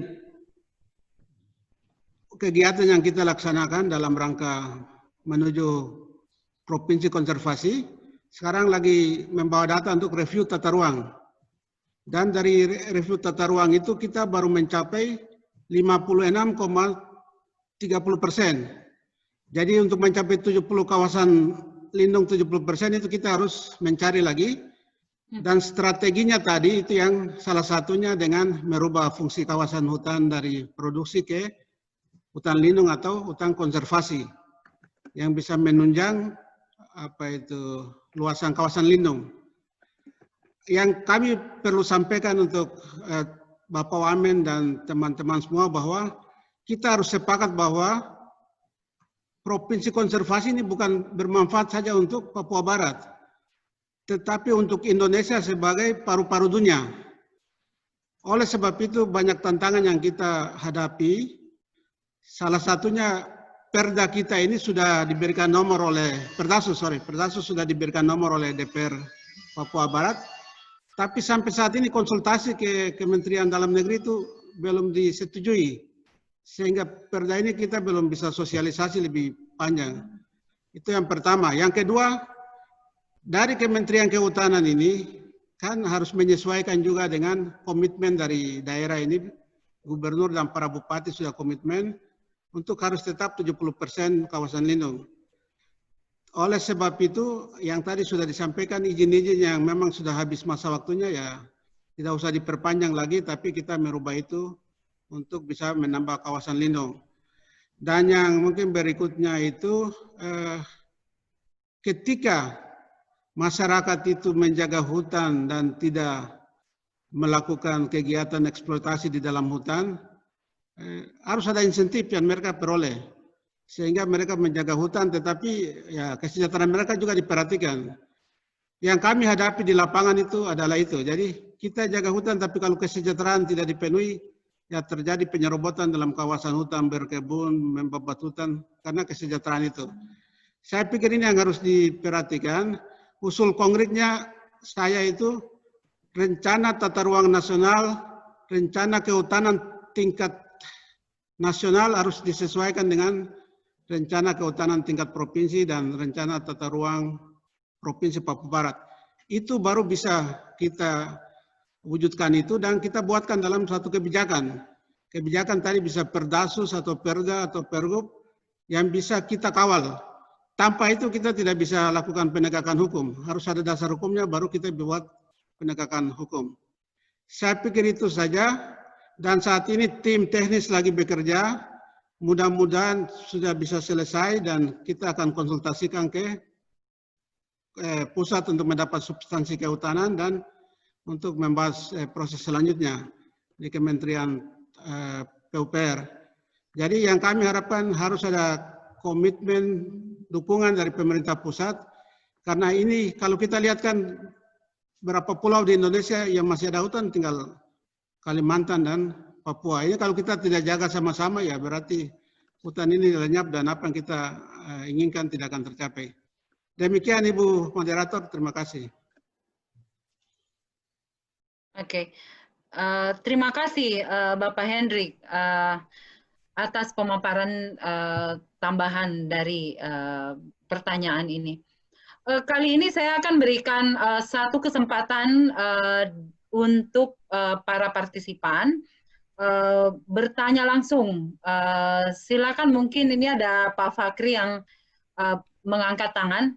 Silakan dilanjut Pak, dibuka ininya. Unmute, saya unmute ya.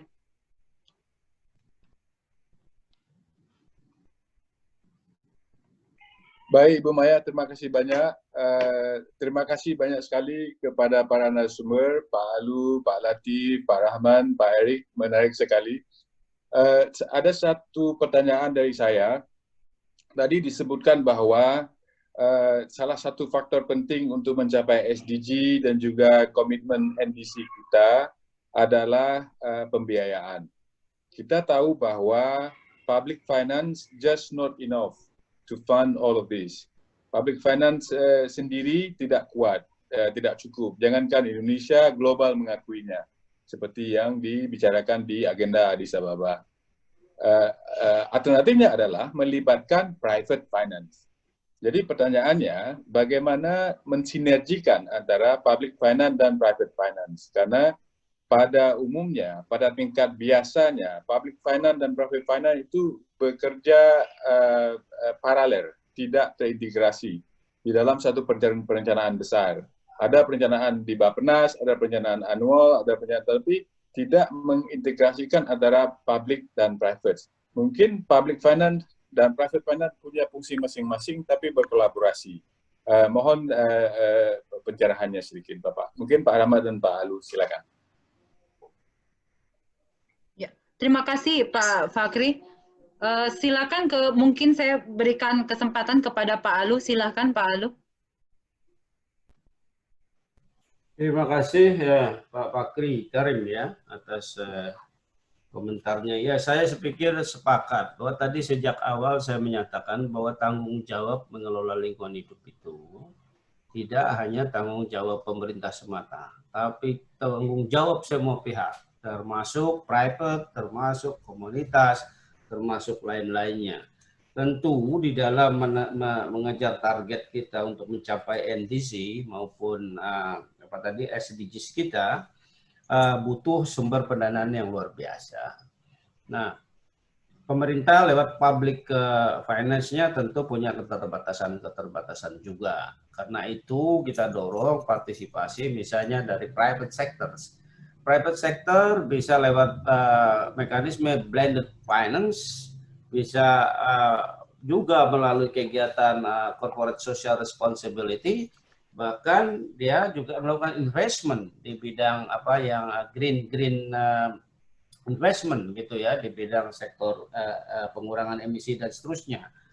Karena itu sebetulnya salah satu peluang lain, windows lain adalah ya moga-moga ini international carbon market bisa jalan ya. Salah satu sekarang memang kita ada kerjasama letter of intent dengan pihak Norway. Sebetulnya fase sekarang adalah fase yang kita sebut dengan result based payment ya. Artinya pihak Norway berkomitmen untuk membayar prestasi pengurangan emisi karbon kita, khususnya dari sektor kehutanan ya. Karena letter of intent itu lebih kepada REDD+, bukan seluruh sektor NDC.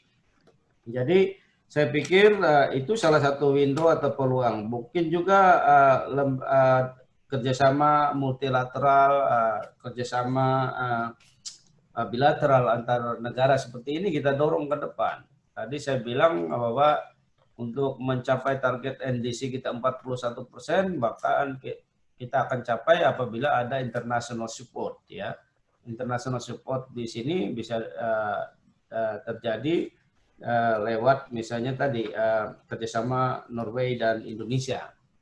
Nah, pemerintah juga sedang merancang sekarang yang disebut dengan peraturan, kita harapkan dalam bentuk peraturan presiden, aturan tentang nilai ekonomi karbon.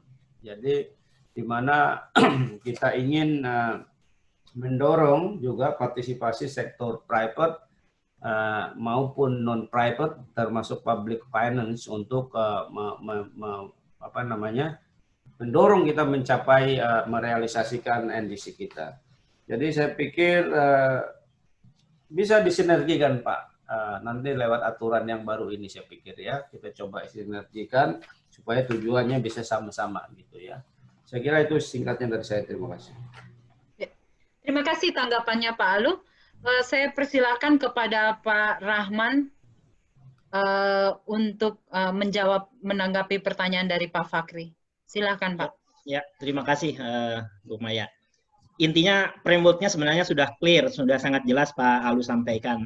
Tapi paling tidak mungkin menambahkan sedikit terkait dengan yang sudah berjalan. Misalnya saat ini dalam climate financing juga sebenarnya ada trust fund yang dikembangkan di ICCTF, Indonesia Climate Change Trust Fund misalnya. Itu juga dana-dana dari public dan private blended di situ. Kemudian juga teman-teman Kementerian Keuangan juga sudah melakukan misalnya PTSMI yang awalnya pooling dana-dana private dan public untuk infrastruktur, sekarang sudah mulai berkembang untuk tujuan-tujuan pembangunan berkelanjutan untuk SDGs. Nah, kami sendiri di pengelolaan SDGs sebenarnya sedang mengembangkan yang disebut SDGs Financing Hub tadi untuk menampung tadi yang dijelaskan oleh Pak Alu tadi. Jadi berbagai pendanaan.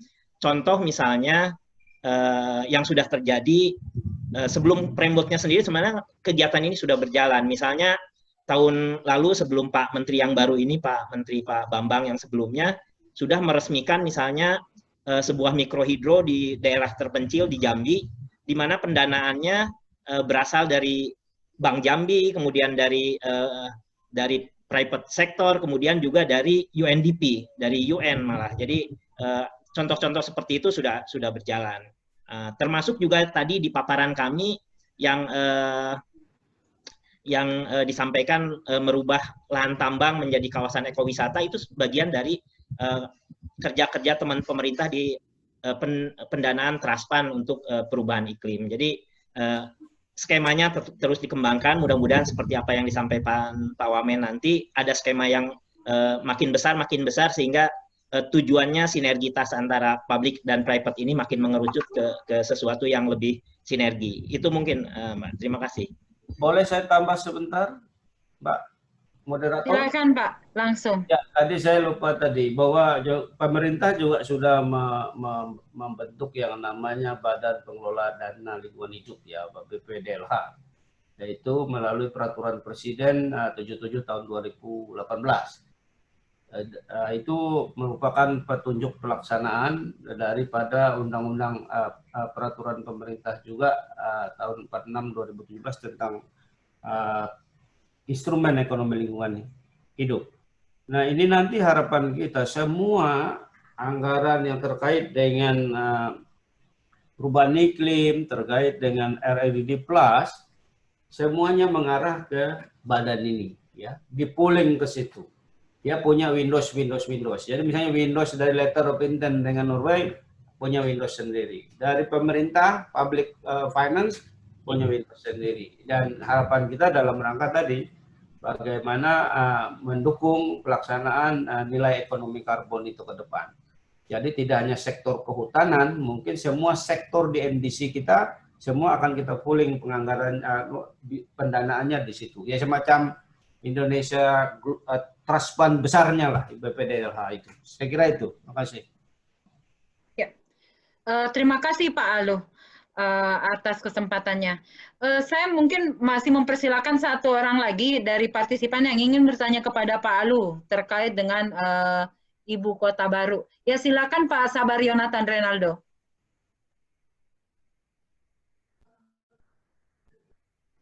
Pak Sabar.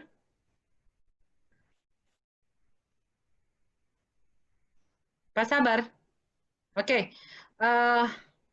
Pak Sabar belum muncul. Mungkin satu ya, oke, ya silakan Pak. Selamat sore semuanya. Saya Sabar Simarmata, saya mahasiswa Fakultas Hukum Universitas Jambi.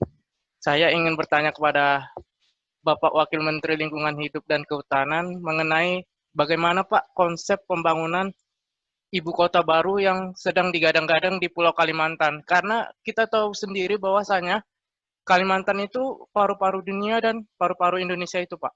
Sekian dan terima kasih. Oke, terima kasih. Saya jawab sekarang ya. Ya Pak, silakan.